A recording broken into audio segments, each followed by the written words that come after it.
Mga minamahal kong kapatid kay Kristo, ang namumukod tanging salita sa ating mapagbasa, higit sa lahat sa ating binasang ebanghelyo ay ang salitang paghahanda.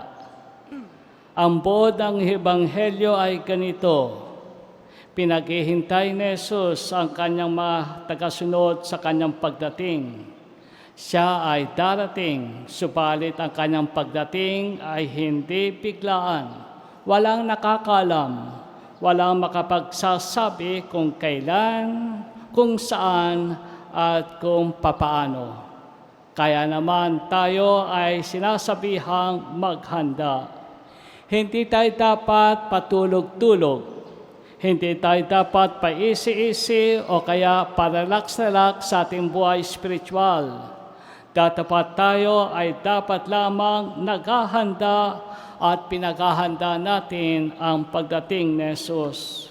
Unang tanong, ano ba ang dapat nating paghahanda? Si Jesus ay darating bilang isang hukom. Tayo ay haharap sa Kanya. Susuriin ni Jesus ang ating buhay dito sa lupa. Ikaw at ako ay karapat-dapat lamang na makasama niya sa Kanyang piling doon sa tahanan ng Diyos Ama. Kaya naman habang tayo ay malakas at malusog, habang tayo ay may hininga, habang tayo ay nasa lupa at nabubuhay pa, gawin natin ang araw-araw nating pamumuhay ay isang paghahanda upang makamit natin ang langit.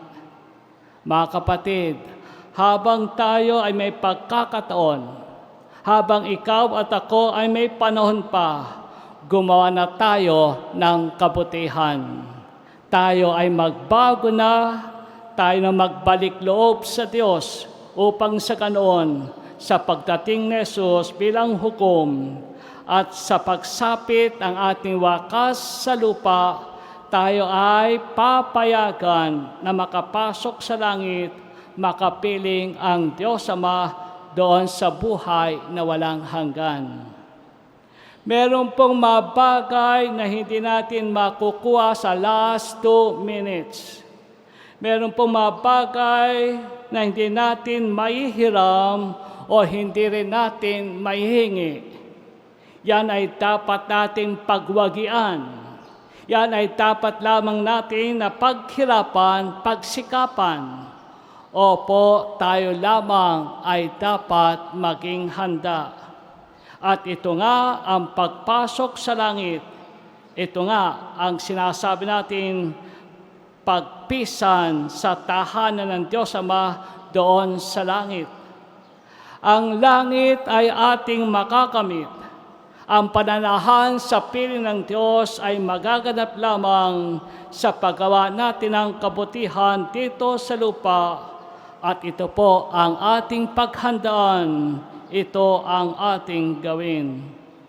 Yung pong kasalan na binanggit sa Ebanghelyo ay patungkol sa kaharian ng Diyos. Ito po ay sumasagisag sa langit. Ang kasalan sa Ebanghelyo ay mahalaga at may malalim na kahulugan. Hindi pa ginawa ni Jesus ang kanyang unang himala doon sa kasalan, doon sa Cana Galilea, binago, ginawa niyang alak ang tubig. John chapter 2, chapter 2 verses 1 to 11. Hindi ba't ang talinhaga ni Jesus tungkol sa pag-ali ng Diyos ay pagbanggit palagi tungkol sa kasal? Tulad ng halimbawa sa Ebanghelyo ni San Mateo, Kabanata 22, talata 2 hanggang 4, sinabi ni Jesus, "The kingdom of heaven may be compared to a king who gave a wedding feast for his son." At ngayon nga, sa talinhaga ng 10 dalaga, ito'y pagkilala ang pagpasok sa kanilang Diyos ay paghahanda upang ikay maging karapat-dapat at ito, mga kapatid ko, ang paggawa ng mabuti. Ngayon po, mga kapatid, ikalawang tanong, papaano ang ating paghahanda dito sa lupa? 3 atas, 3 kilos ang hiningi sa atin. At ito ngayon ang ating papaunin. Ito ngayon ang ating tatandaan at isa sa buhay. 3 kilos sa paghahanda natin sa lupa. Ano ito? Una, paghahanda na merong pagtitiyaga. Ikalawa, paghahanda na may pagsasagawa. At ikatlo, paghahanda na merong pakikiisa. Pagtitiyaga, pagsasagawa, pagkikiisa. Mga kapatid, maging matiyaga. Hindi natin alam ang oras o araw ng pagdating ng Panginoong Hesus. Maaring matagal o mabilis ang ating pakikipagharap sa Panginoong Hesus. At hindi natin batid kung kailan. Supalit ang tiyak, ang sigurado, si Hesus ay darating. Tayo ay magsusulit sa Kanya, tayo haharap sa Kanya. Tayo ay lilisan dito sa lupa. May hangganan, may katapusan ang ating pagtira dito sa daigdig. Nararapat lamang na tayo ay maging handa. Maghanda tayo na may pagtitiyaga, maging matiyaga tayo sa pananalig sa Diyos. Totoo na merong pasanin at suliranin sa buhay. Minsan ang krus natin ay bumibigat. Maging matiyaga tayo na lumapit at kumapit kay Jesus. Totoo na mayroong mga tukso at pagsubok sa buhay. Huwag tayong mag-alinlangan sa kalooban at pamamaraan ng Diyos. Maging matiyaga sa pagsunod sa Panginoon Jesus at tayo ay magkakamit ng pagpapala. Tayong mga Pilipino ay merong napakagandang salawikain at ay kumikilala sa ating pagkatao na meron tayong matibay na kalooban, meron tayong matatag na panindigan. Ano po ito? Kapag may tiyaga, may nilaga. Maging matiyaga tayo sa Diyos at darating sa atin ang pagpapala. Huwag nating kakalimutan na naroon ng Diyos. Huwag nating kakaligtaan na darating at dadamay ang Panginoong Diyos sa atin. Sa kabila ng lahat, tayo nahihirapan na bibigatan. Sa kabila ng lahat, tayo nangangailangan at nahihirapan. Magtiwala ka na ang Diyos ay buhay.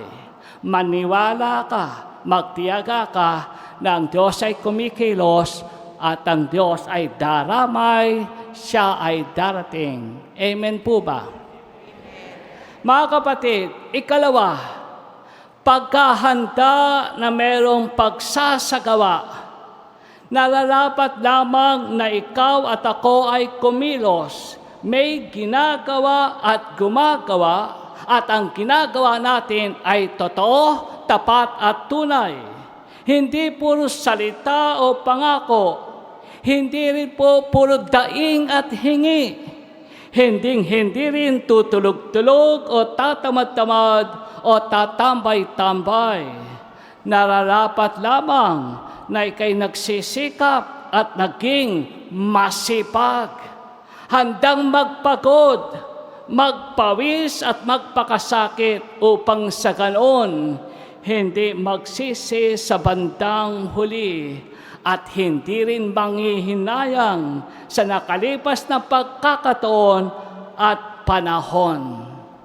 Kung inisip mo lamang kung ano ang dala mo, kung inisip mo lamang kung ano ang hinaharap mo, kung inisip mo lamang ang inaasahan sa iyo, hindi mo makakalimutan ang langis. Hindi mo makakalimutan ang ilawan. Hindi mo makakalimutan na sila ay pabayaan at tatandaan mo para sa kanila ikay gagawa, magbibit-bit, ika'y magsisikap, ikaw ay na kung saan handang mapagod, handa na kung saan pawisan. Amen po ba? Sa lahat ng paghahanda, may pagsasagawa. Hindi ka naghahanda kung wala kang ginagawa. Hindi ka naghahanda kung ikay tatamad-tamad. Hindi ka naghahanda na kung saan wala kang maipakitang nagawa. Amen po ba? Amen. Mga kapatid, sa ating paghahanda na may pagsasagawa, tiyak na hindi tayo kakapusin, hindi tayo kukulangin.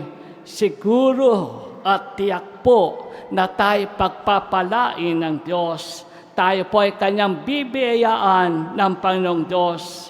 Sa pagharap natin kay Jesus, tayo ay Kanyang papapasukin sa langit at sasabihin sa atin, marinig natin mula sa Kanyang malabi ang salitang, "Well done, good and faithful servant. You are faithful with a few things. I will put you in charge of many things. Enter into the joy of your master." Mateo chapter 25, verse 23 and following. Sa pagtitiyaga, sa pagsasagawa, kapag tapat at masipag, mga kapatid ko, tayo ay uunlad. Hindi lamang tayo uunlad, tayo makakapasok sa tahanan ng Diyos Ama sa langit. Sa pagtitiyaga, sa pagsasagawa, mayroong pagpapala. Amen po ba? Mga kapatid, pangatlo, pakikiisa. Totoo na meron tayong nais makasama. Meron kang gustong isama, makapiling at makadaumpalad. Dapat naisip mo na ba na ikaw ang higit sa lahat na ibig ng Diyos? Opo, ikaw at ako ang nais ng Diyos na makasama at maisama sa Kanyang piling sa langit. Maging sino ka man at maging ano ka pa man na nangyayari sa ating buhay, ikaw ang palaging tinatawagan ng Diyos. Ikaw ang palaging hinahanap ng Diyos. Ikaw ang palaging inyayayahan ng Diyos. At dahil dito, makiisa ka sa kalooban ng Diyos. Magpasakop ka sa kalooban ng Diyos. At sa pamamaraan ng Diyos, ikaw ay sumunod. Sumang-ayong ka lamang sa pinagagawa sa iyo ng Diyos. Sumunod ka lamang sa Kanyang kautusan. At kailanman, hindi tayo mawawala sa Kanyang piling at paningin. Kailanman, hindi tayo maiiwanan sa daan at kailanman, hindi tayo maliligaw ng landas. Tayo po, mga kapatid, sa ating pakikisa sa Diyos, sa ating pagtitiyaga at pagsasagawa, mararating at makakabalik tayo sa langit. Sa isang maiksing buhay ni St. John of Arc ng Pransya, nang mabatid niya na meron ng taning ang kanyang buhay na 6 na buwan. Dito sa lupa, hindi siya nanlumo, hindi siya sumuko, hindi siya nag-alinlangan sa awa at kapangyarihan ng Diyos. Kung isipin po natin, mga kapatid ko, lahat may expiration. Hindi lamang bagay, pati na buhay. Lahat may hangganan. Lahat may pagsusulit. Lahat may accounting. At mga kapatid ko, sa kanyang buhay, St. John of Arc, nalaman niya, 6 na buwan na lamang, sa kanyang pang-araw-araw na panalangin, ganito ang kanyang sinabi, nagtitiwala, gumagawa, nakikisa sa kalooban ng Diyos. At ang kanyang panalangin, I have few months to live. O Lord, use me according to your will and to the best of my ability, to the best I can.